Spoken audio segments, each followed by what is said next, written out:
Aujourd'hui, on va voir la correction de la leçon, bien de les exercices d'application de la leçon des états de la matière. On commence. On commence par la première activité, là où il y a l'enfant dans l'image qui prend des objets dans ses mains. On commence par la première question. Comme l'enfant de cette photo, peux-tu prendre avec la main les corps solides, comme le livre, le crayon ou la chaise? Oui ou non? Bien sûr que oui, parce qu'on sait déjà qu'on peut tenir les corps solides dans les mains. On passe à la deuxième question. Écris le nom d'autres solides. Alors là, c'est trop difficile de corriger cette consigne ou bien cette question parce que chacun de vous va choisir ses propres mots.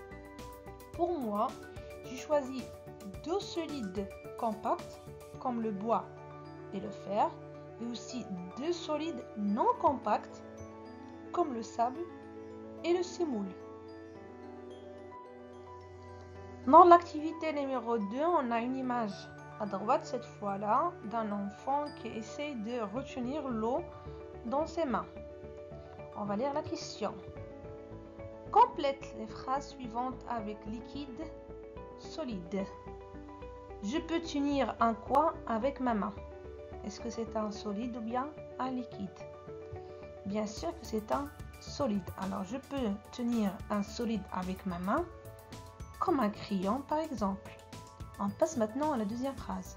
Je ne peux pas retenir l'eau dans ma main, elle coule. L'eau du robinet est un liquide. Je vous laisse quelques secondes pour relire les phrases.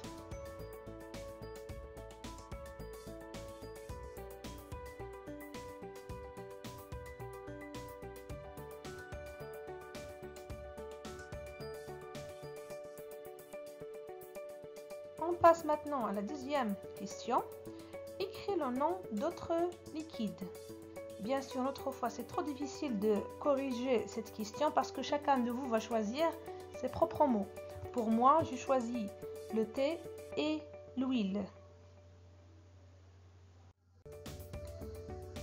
On passe à l'activité numéro 3. Normalement, vous devez essayer de faire cette manipulation chez vous. Alors, on essaie de gonfler un ballon. Deuxièmement, ferme-le en serrant l'ouverture entre tes doigts. Après, ensuite, desserre tes doigts. Desserre, ça veut dire lâche un tout petit peu. L'air qui est un gaz s'échappe du ballon. Maintenant, on va lire la première question. Peux-tu voir l'air qui s'échappe du ballon? Bien sûr, l'air qui s'échappe du ballon est invisible. J'ai souligné le mot invisible parce que c'est le mot clé ou bien c'est le mot qui est très important à le voir dans nos réponses. Invisible, ça veut dire qu'on ne peut pas le voir avec l'œil nu.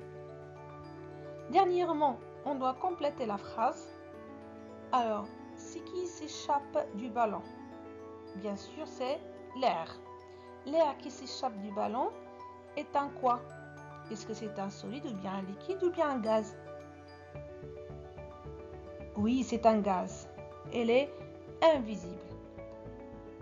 Je relis la phrase. L'air qui s'échappe du ballon est un gaz. Il est invisible. Je vous laisse encore quelques secondes pour corriger et pour relire la dernière phrase.